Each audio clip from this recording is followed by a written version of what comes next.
Currently inked number 21 for November 12th, 2016 is brought to you by La Couronne de Comte at lacouronnedecompte.nl. Hello, everybody. Welcome to Currently Inked. So I'm trying something a little bit new. I have a different camera than I normally use. One of the things I like about doing these Currently Inked videos is I like to keep it real low key in terms of production. I don't want to have to do a lot of post-production work like I do on my review videos, so I can get these out on a regular basis. Since I've started doing these, I've been really unhappy with the quality of the video, though. I've been using the web cameras that are in the lid of my myriad laptops floating around, and none of them have done a great job for me. Passable in some cases, barely passable in others. So I decided I was going to give something else a try. One of the problems about doing this format is the camera has to be close enough to me. I'm only about 2.5 feet away from the camera right now, that I can hold up what I'm looking at and show you without having to have an overhead camera or a side camera like I do in my reviews, because I don't want to have to edit multiple cameras together. So I'm trying a new camera today. Hopefully it will be able to handle the focusing. If it doesn't, I apologize. This is kind of a test, but it's not enough of a test that I'm going to re-record it if it looks bad. So if it looks bad, sorry, it's just what it is. So hopefully I'll get it fixed on the next one if it doesn't look good now. Otherwise, let's dive in. We got some good questions, some great pens. So, excuse me, I'm a little phlegmy today. So this first question comes from Vitali in London, who says, you've already talked about safe inks and the best inks for shading depending on the brand. In your experience, what is the good safe ink with a high viscosity to be used in vintage flex nibs? Normally I use diamine, but notice the properties of this ink vary depending on color. For example, autumn oak performs wonderfully and has enough surface tension not to break the ink film when writing with wet noodle nibs, and thus not railroading. Whereas Ace of Blue is simply too wet and does not allow for a good thick, thin line variation even when using the same nib. Which inks do you find to be best for use in flex vintage nibs?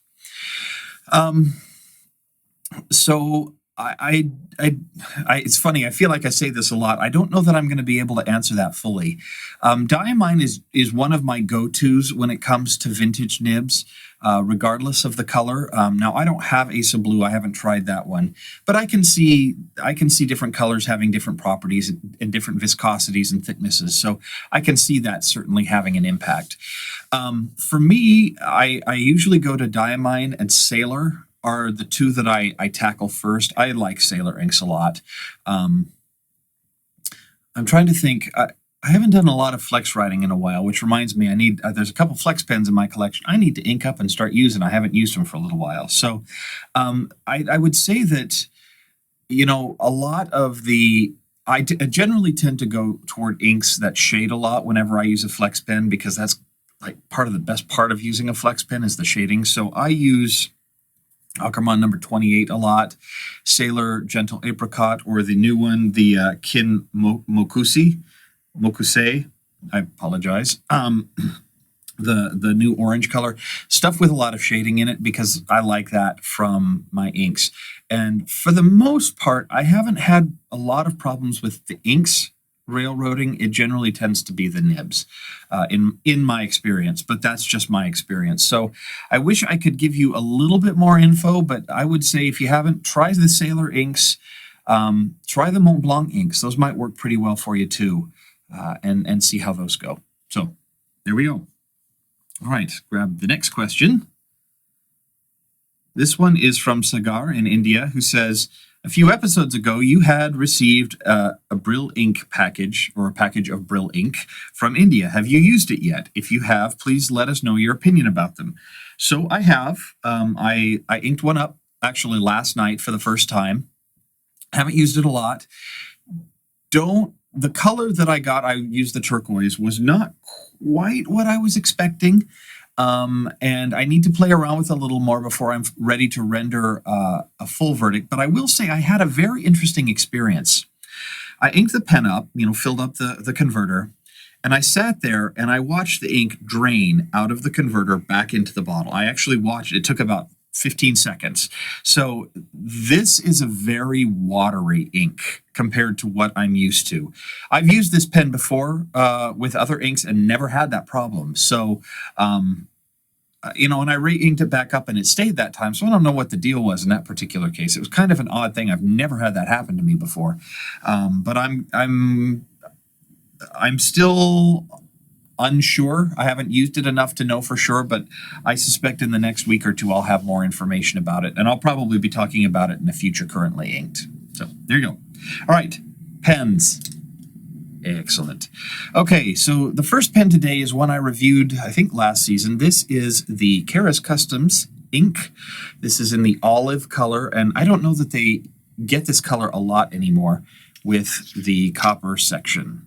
Copper's starting to get a nice little, got to start doing this thing people hate where it helps the camera focus. It's got starting to get that nice little patina on it.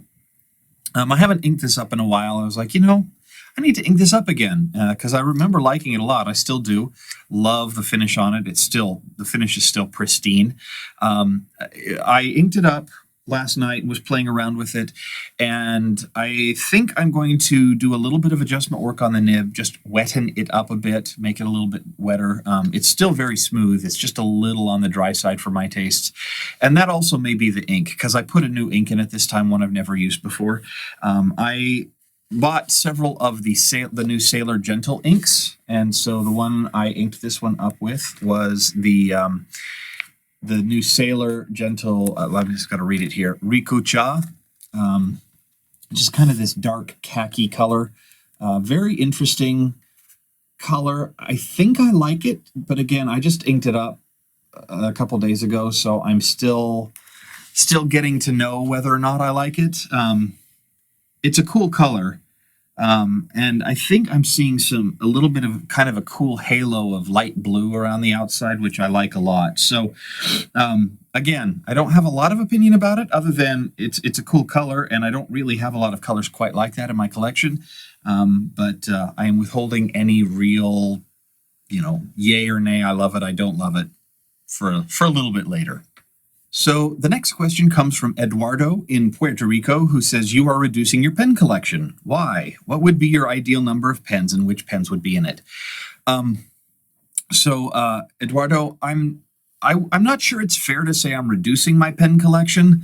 I try to keep it fairly consistent. So it's one of those, if stuff comes in, other stuff will go out. I don't know that I have, in fact, I know I don't. I don't have like an ideal number. But I would say that I had an experience about a year and a half ago, and I've talked about it before on other episodes, with my hoarder grandmother, who I've, again, talked about on other episodes, cleaning out her house after she passed away. And it really changed my perspective on things. I tend to be one of those people who likes things. I don't hold on to things. I don't get emotionally attached, but I acquire a lot. And so for me, the ideal number of pens is having pens that I use. If I don't use them, I shouldn't have them. And so that's generally why I try to get rid of them if they sit around and don't get inked for a long time. And thus far, I haven't had a single pen that I've gotten rid of and thought, man, I wish I'd kept that. It also helps fund the acquisition of new pens, because I don't want to keep throwing money, like more and more and more and more and more money into this hobby. I've already done quite a lot of that. So I want to basically say, okay, stuff has come in. I want to, the stuff I'm not using anymore, let's rehome it so I have money to buy new stuff that comes along.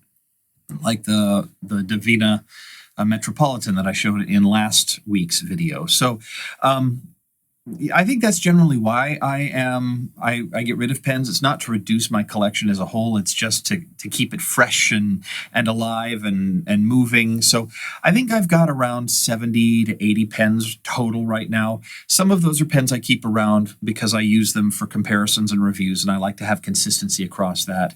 I'd say maybe 40 to 50 are pens that I use regularly. And then I've got another 15 or 20 pens sitting around waiting to be reviewed and then given away or returned to their owners. So I've got, I'd say about 100 pens sitting in the house right now, but only about 40 to 50 of those are pens I use on a regular basis. Brian from Indiana asks, I know it's hard to tell unless you have been in the hobby for decades, but based on your experience and knowledge so far, what's the best combination of paper and ink for archival, that is to say, light fast, fade resistant, water resistant, non-yellowing use? I am super unqualified to answer this question. That's never stopped me before, but just so you know where I'm coming from. I would say probably the best bet is to go with an acid-free paper. So I believe both Rhodia and Clairefontaine are acid-free.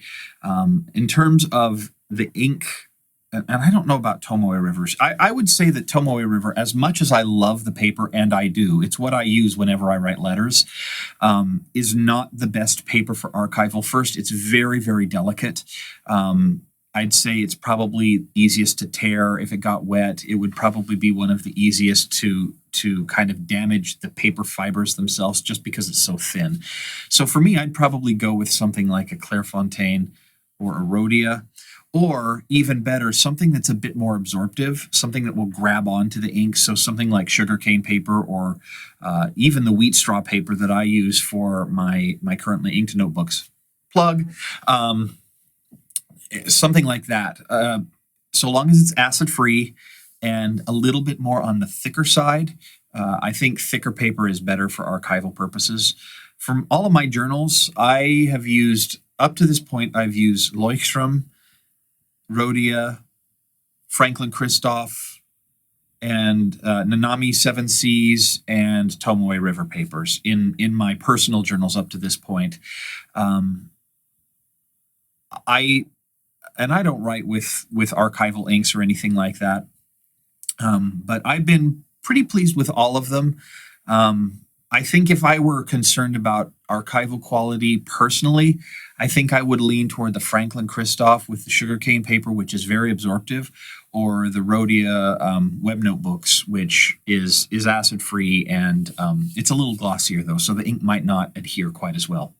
In terms of inks, there's actually a brand of ink that I've become kind of interested in ever since the September show. It's called Scribes Ink, and I've got a bottle of it here. So it's a gentleman who goes around to pen shows. He probably has a website. I haven't looked because I don't, for better or for worse, I don't look at these questions ahead of time. I just kind of do it on the fly. So come in these bottles here. I got this. This is the brown ink. And if you've ordered one of my currently inked notebooks, plug, in the last little while, I always, write a quick thank you on the receipts, and it's probably been in this ink. This ink is one of the most waterproof inks I've ever seen in my life. They actually at the San Francisco show in September, they had Joey Feldman, the artist, sign his name, and they left the paper in water over the entire weekend. And it didn't even leach it of color. I mean, this ink, whatever, I don't know what they do to this ink, but it is water fast. And I don't know how light fast it is, but it's not going anywhere with water. Obviously, light fast is difficult to test. Excuse me.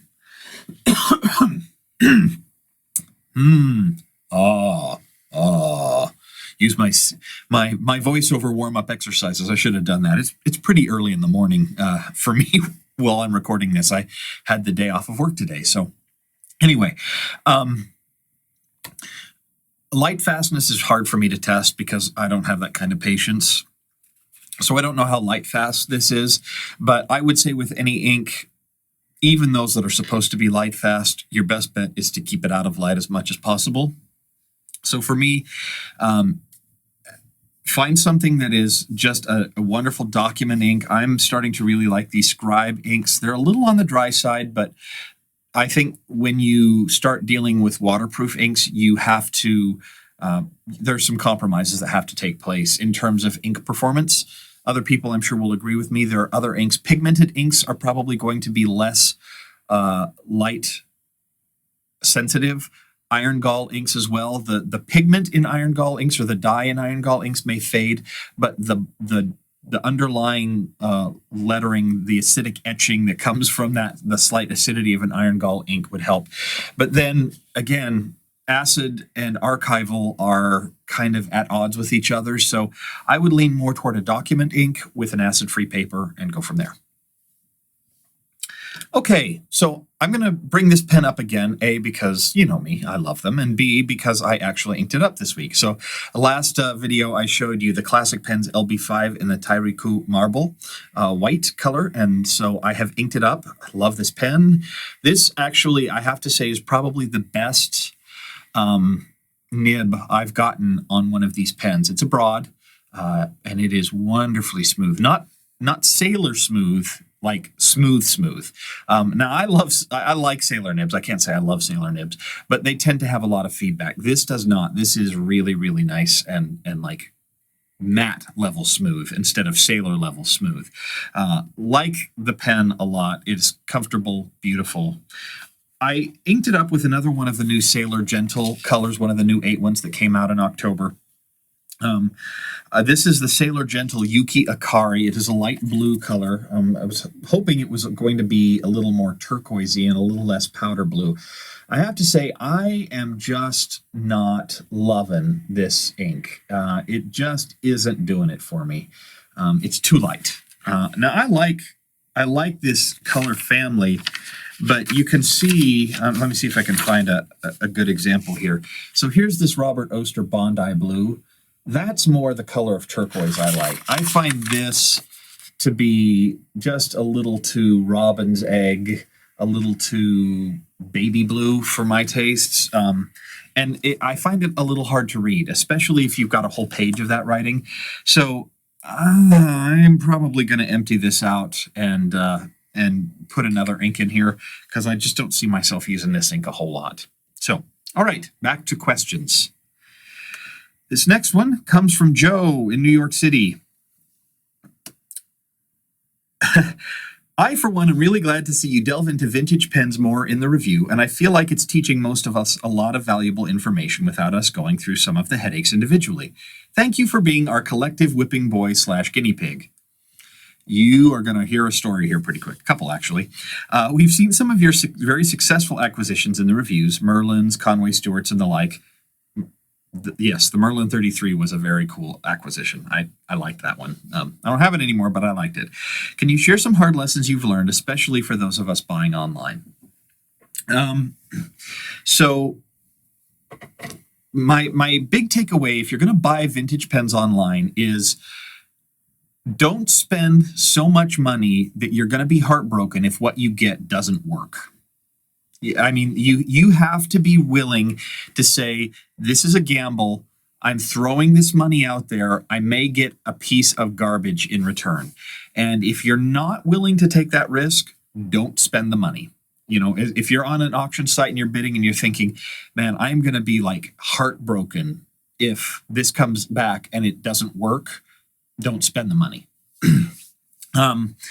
So buying online is risky. I basically won't buy vintage pens online anymore unless I buy them directly from a well-respected seller of vintage pens.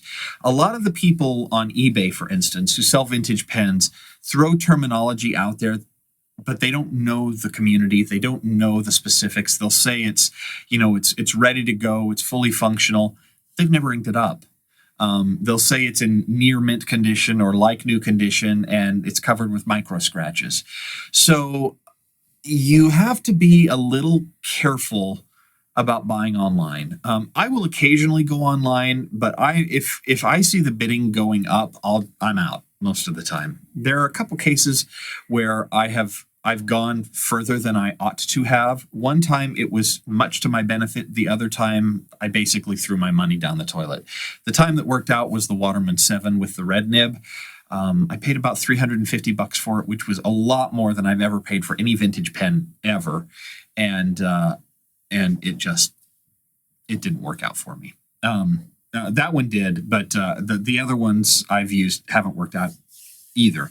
Now, if you're going to buy vintage pens at a show, which is where I recommend getting them if you can,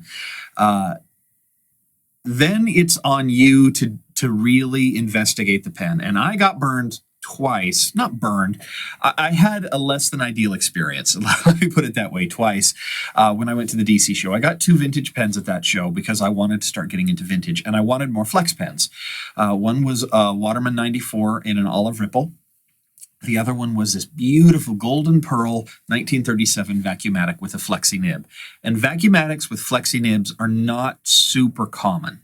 The pen was in beautiful condition. Now, one of the things about vintage Vacuumatics is the transparency of the barrel. And this barrel wasn't transparent anymore, which kind of took it down a little bit in terms of its value.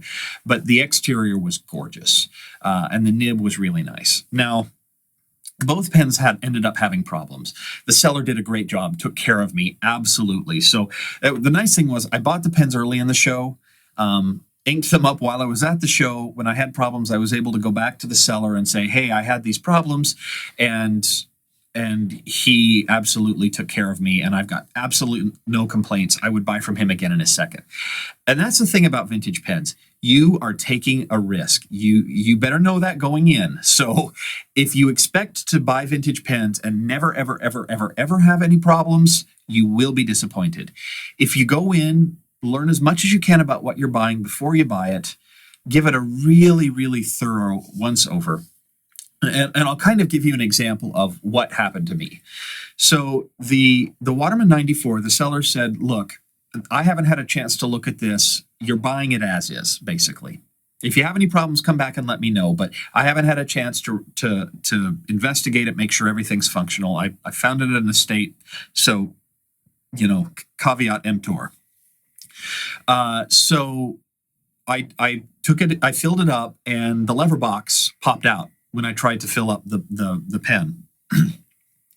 And excuse me, I was really heartbroken because the nib on this pen is just beautiful. And so I went back to the seller and said, hey, is this something that you can fix or something that you're aware of? And he's like, yeah, but you know what? You're best off going to this guy over here and then going to this guy over here, and they can just repair it for you while you're here at the show. So that worked out really well. I found a replacement lever box. I actually got it gold plated there at the show. I had it installed and put in the pen, and it's wonderful. And so everything worked out there. The other one, the Parker Vacuumatic, if you're familiar with a Vacuumatic, it's made of the celluloid, of interlocking layers of colored and clear celluloid.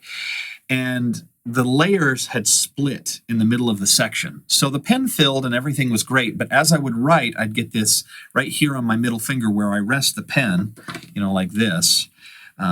It's like the celluloid had split, and it was right where I held it. So every time I'd write, I'd get this big ink splotch on my finger. And I was heartbroken because this pen was beautiful. Again, the seller said, here are the people to send it to for repairs. I'll pay for the repairs. Don't worry about it. So that was great. And actually, I just stuck the pen in the mail yesterday to send it off to Joel Hamilton of Ink Pen in New Mexico to have him take a look at it, because this is a pretty unusual repair.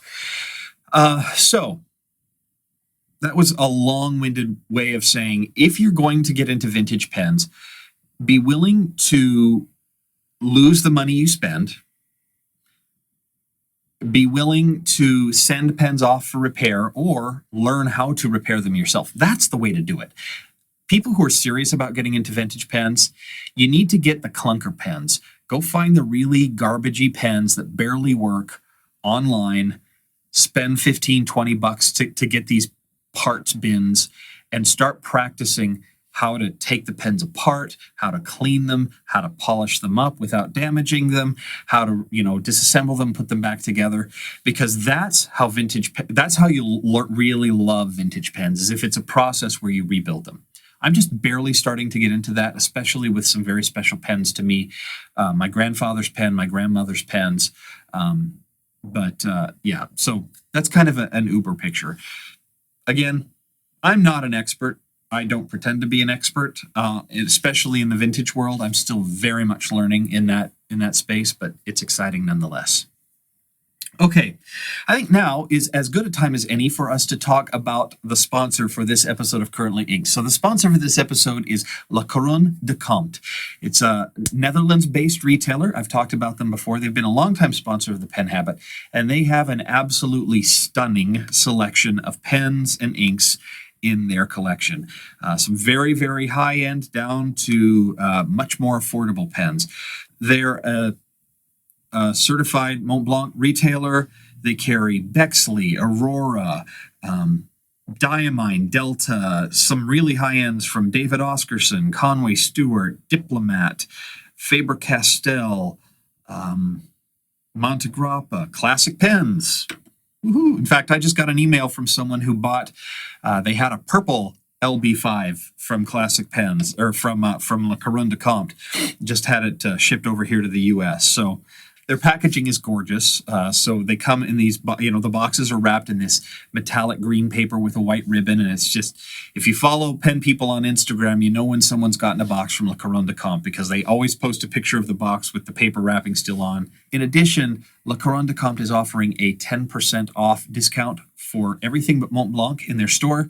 If you use the code PENHABIT10 on your checkout, you'll get an additional 10% off. So you can get some really great prices on some really, really great pens. They've got pretty much everything. They've got a lot of really great stuff.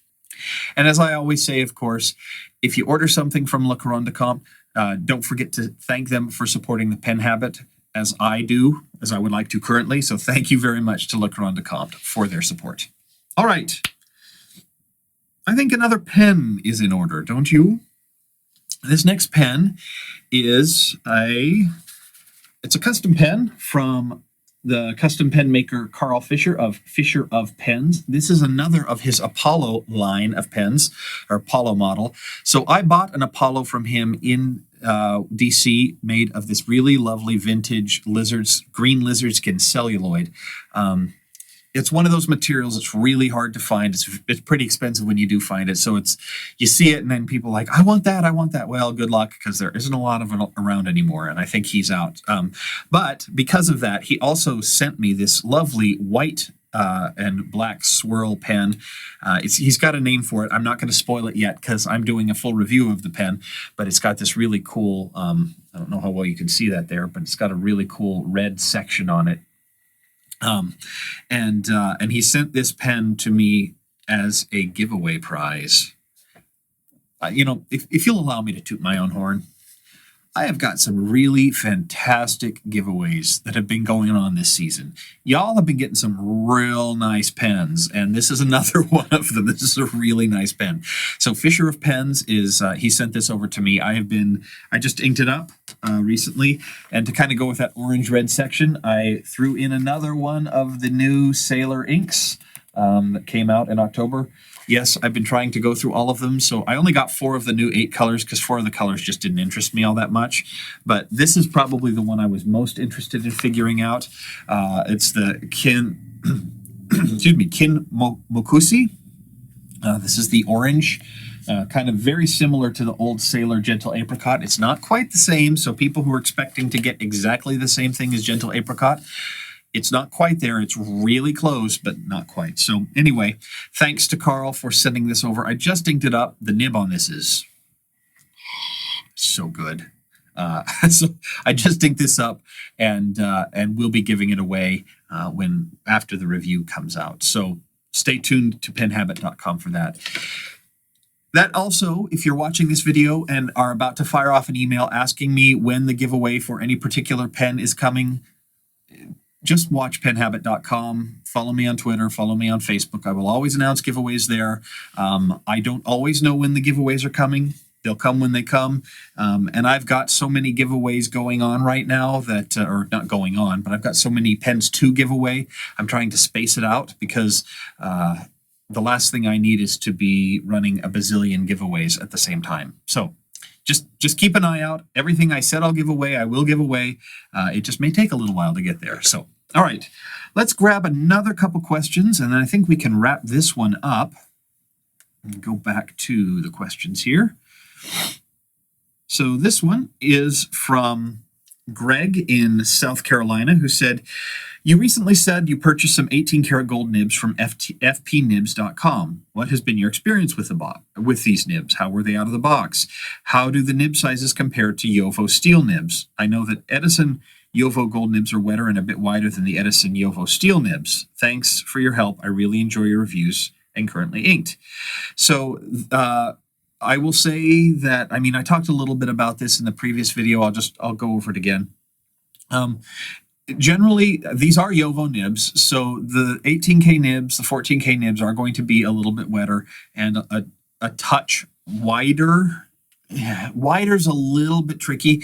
I don't think the nib tip itself is a bit wider, but because the nibs are a little bit softer, it's going to look a little bit wider. I like the nibs a lot. I've yet to get one that wasn't good.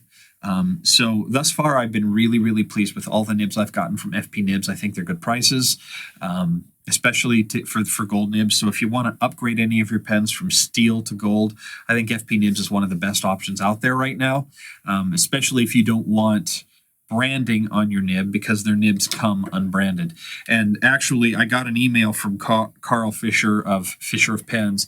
He is using FPNibs nibs on his pens. This one happens to be the steel nib, but yeah, that's where he gets his nibs as well, and they've all been really, really good too. So I am become a fan of FPNibs. Okay. Let's grab one last question here. This is from Dima in Israel, who said, what ink brands are considered the most lubricated, and why don't you have any Waterman ink in your collection? I'm asking because I use the Serenity Blue on a daily basis, ending my third 50 milliliter bottle. So I have a bottle of Waterman over here out of frame. It's the Waterman Green. Someone sent it to me. I know Serenity Blue, everyone is just like, Serenity Blue, it's kind of like the standard blue.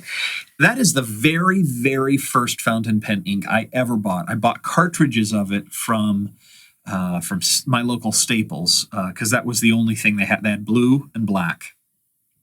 I don't love the color. I know that's blasphemous for a lot of people. I just don't like the color of Serenity Blue very much. It's kind of boring. For people who like it, great. I think that's wonderful. I have not seen any Waterman inks that just speak to me. I find them a little desaturated pretty much across the board. I don't care for the bottles very much either. I think the designs kind of yawn. So if the ink's not interesting, the bottle's not interesting. I mean, they're affordable inks and they're great, and they're considered to be kind of like the gold standard for safe inks. I like more saturated colors. I like deeper colors, richer colors. And I'm less concerned about the safety aspect than I think a lot of people are. So that's one of the reasons why I've never really gone after Waterman inks. I've got several inks that kind of fall into that category. So I've got a Waterman ink. I've got, where is it? I've got a bottle of Parker Quink. I've got a bottle of Aurora Black. Some of these kind of standard inks, I'm just looking through some of the ones that I have. That, a bottle of Pilot Blue. Inks that people like, and they're kind of, they consider them kind of workhorse inks that just, they don't excite me very much. They're fine. There's nothing wrong with them, and they're good inks. They behave well. But if I'm going to go to all this effort of this stuff, I want a fancy ink. I want an ink that kind of has something more than just an ink. Some sheen, some shading, a really cool color, extra lubrication. Now, to get to your point about lubrication, what inks are the most lubricated?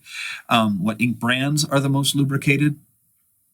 I think Iroshizuku inks are considered to be pretty lubricated. Sailor inks are quite lubricated, I think. Not to the point of being greasy, but they are. I think Noodler's inks are pretty well lubricated across the board. I'm just thinking here. Looking at some of my collection. Quizzy inks are quite lubricated. I like those quite a bit. I've had good experiences with those. Yeah, I think those are, in my collection anyway, those are the ones that are kind of the most lubricated. Kind of in the middle tier for me are Ackerman, Diamine,